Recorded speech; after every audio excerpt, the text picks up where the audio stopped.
자, 다음 얘기도 한번 해보도록 하겠습니다. 자, 총선을 코앞에 두고 제주 4.3 추념일 어제였습니다.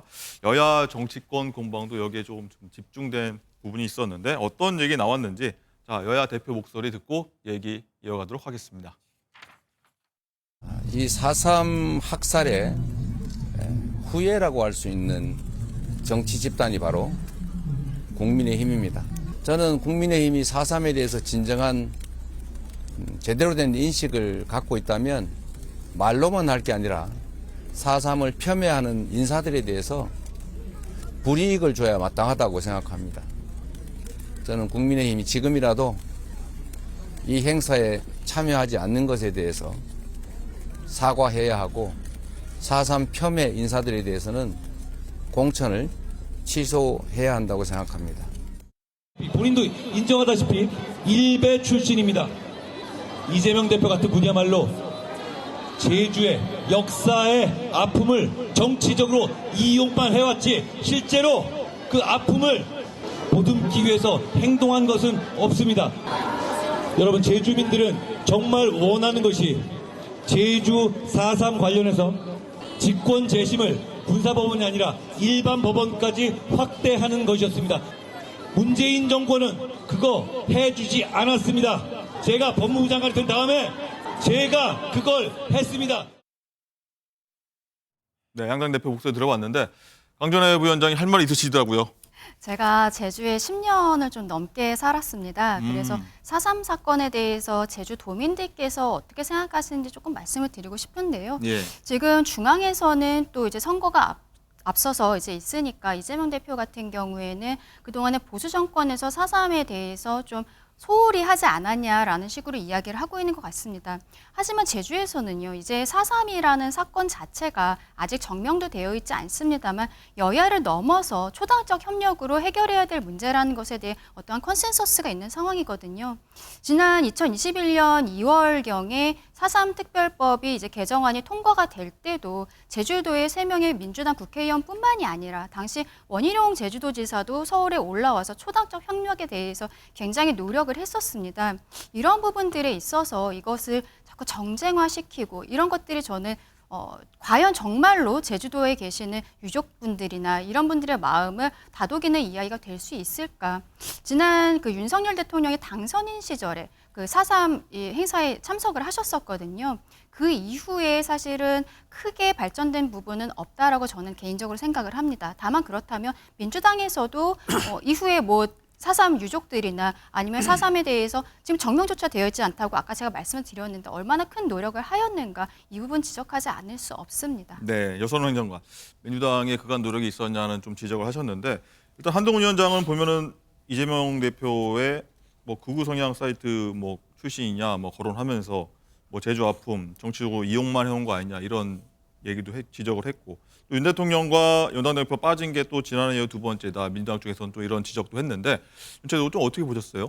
이재명 대표가 이제 뭐 사상 관련해 가지고 뭐 그 국민의힘 인식, 일부 후보들의 인식을 이제 문제를 이제 제기를 한 것인데요. 예. 지금도 그 국민의힘에서 가장 이제 어떻게 보면 막말이 계속 나올 수 있는 부분이 4.3이랑 5.18 관련해서 계속 폄훼하는 목소리가 나오고 있거든요. 아마 지금도 지금 국민의힘 후보 중에 뭐 그렇게 주장하시는 분들이 있습니다. 거기에 대해서 이제 강력하게 비판을 하신 거라고 보고요. 민주당 정부가 사실은 4.3 관련해 가지고 굉장히 노력을 많이 했습니다. 국가적으로 첫 사과를 한 게 고 노무현 전 대통령이고요. 그리고 뭐 4.3 특별법도 김대중 대통령, 김대중 정부 시절에 사인하면서 이제 그렇게 통과가 됐거든요. 그래서 아마도 뭐 민주당 같은 경우에는 4.3 관련해 가지고 제주도 도민들의 아픔과 뭔가 이런 거에 공감을 많이 하는 이런 목소리를 많이 냈지만 국민의힘은 뭐 일부 정치인들이 그렇지 않았기 때문에 진정성이 그래서 의심받고 있다 이렇게 말씀을 드리고 싶고 한동훈 위원장이 이제 최근에 이제 뭐 그 이재명 대표 이렇게 이제 1대1 구도를 만들기 위해서 그래서 이재명 대표를 타깃으로 하는 이런 뭐 저격 이렇게 이제 뭐 메시지를 많이 내고 있는데 이게 이제 선거 국면 아예 중반 정도 들어왔을 때 중도 무당층에 그렇게 이제 표심을 자극하는 뭐 메시지 전략은 아니다. 저는 이렇게 생각을 합니다. 네. 자, 그리고 장 기자 어제 저희 방송에서 다루긴 했지만 이재명 대표가 나경원 후보에 대해서 나베라고 언급한 걸 두고서 여권에서는 여성 혐오 발언 아니냐 이렇게 좀 공세를 펴고 있어요. 그렇습니다. 20여 년 전 자위대 기념식에 참석했던 이 나경원 후보의 과거 전력을 꼬집으면서 나경원 그리고 아베를 합쳐서 나베라고 한 건데요. 일본어 도금대로면 냄비를 뜻하는데 이 나베는 일본에서 여성을 이 매춘부 등에 빗대는 성비하 용어로도 쓰인다고 합니다. 한동훈 위원장이 이 말에 대해서 어떻게 비판의 목소리를 냈는지도 들어보시죠. 이재명 대표가 서울에서 나경원 대표에 대해서 이런 얘기를 했습니다. 나베가 어쩌고 얘기를 했습니다. 그리고 유사명 후보의 지지자들이 이런 글도 올렸죠. 냄비를 밟아야 된다? 이런 얘기 했습니다. 여러분, 이건 극단적인 여성 혐오 아닙니까? 이재명 대표가 그냥 어떤 여성 혐오, 뿌리 깊은 여성 혐오에 바탕 없이 그냥 나온 말 같습니까? 생각 없이 나온 말 같아요? 저는 여러분께 이재명 대표 말을 돌려드립니다. 이재명 대표의 별명 한번 생각해 보십시오. 네, 한동훈 위원장이 뭐 생각을 좀 넘겨봤는데 이종훈 실장님 어떻게 보십니까? 이 나베라는 발언 여기에 대한 어떤 의견 어떠십니까? 일단 아까 한동훈 비대위원장이 이야기했듯이 포스터 논란이 최근에 있었어요. 그러니 유상현 후보 측이 만들지 않았다고 하더라도 이 포스터는 유상현 후보의 얼굴, 그러니까 몸이 사진이 들어가고 그 다음에 이 나경원 후보를 나베, 즉 우리나라 말로 냄비를 짓밟자, 부숴버리는 후보다 이런 식의 포스터가 돌았죠. 분명히 개딸들이라고 지칭되는 강성 지지층의 커뮤니티에서 엄청 배포가 되고 게시가 됐습니다. 그러자 유상현 후보 측이 내가 만든 거 아니다라고 발뺌을 했습니다. 이렇게 사실 우리나라에서도 이게 멸칭입니다. 여성을 그렇게 표현하는 것은 예. 일본만 멸칭이 아니에요. 이런 논란이 있었잖아요. 그렇다면 가급적이면 이 논란을 언급하지 않아야만 합니다. 이 논란이 있기 전에도 사실 이게 부적절한 어떤 표현인데 굳이 그 논란이 있는 이후에 나베다라고 해서 그 논란을 계속 확산시킬 수 있는 그런 이 야당 대표의 성인지 감수성에 대해서 사실 비판을 하는 것이고요.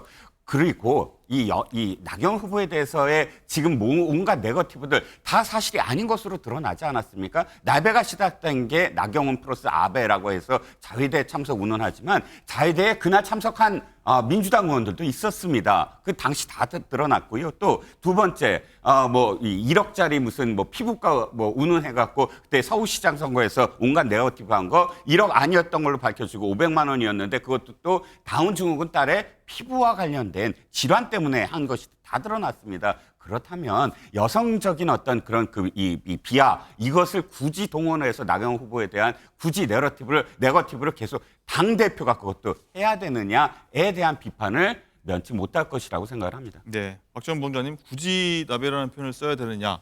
한 위원장은 민주당은 여성 혐오가 일상화됐다 이런 발언은 어떻게 들으셨어요? 여성 혐오의 일상화를 민주당의 잣대로 들이댈 수 있는가요? 장해찬 최고위원도 있었고요. 역대로 한번 우리 젊은 여성층들의 투표율을 한번 보세요. 대부분 민주당 찍습니다. 그거는 우리 젊은 여성층들이 오히려 국민의힘이 가지고 있는 속성들에 대해서 비판적인 거예요. 저는 한동훈 비대위원장 말씀드리면은 그거 유튜브가 이야기하듯이 한다 이런 생각이 듭니다. 야당과 달리 여당 대표 정도 되면요. 국정을 이야기해야 되는데 단 한 번도 없고 계속해서 말꼬리 잡고 전부 다 내로남불 이야기하고 지금 그런 식이에요.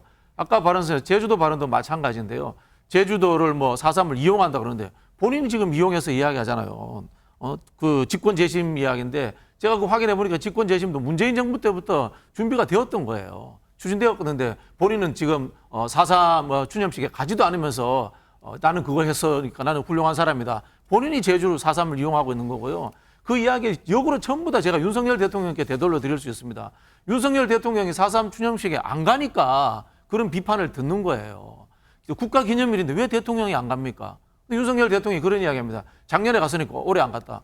그러면 작년에 명절날 제사 지냈으면 올해 또 제사 안 지냅니까? 그러면 국가기념일은 해마다 가라고 만들어 놓은 게 국가기념일이에요. 그런데 안 가니까 제주도에서 국민의힘 표가 안 나오는 거고 4.3에 대해서 국민의힘은 폄훼한다라는 비판을 듣게 되는 거예요. 그래서 제가 봤을 때는 이거 서로 말장난하듯이 이렇게 하지 마시고 제발 이제 선거 막판 정도 됐으면 경제정책도 이야기하고 대파로 이렇게 혼나고 있잖아요. 제발 좀 민생 이야기도 좀 하고 그렇게 했으면 좋겠습니다. 예. 선거 결과 궁금하세요? 가장 빠른 현장 중계, 정확한 분석으로 이번 개표 방송을 준비했습니다. 대표 방송은 역시 MBN.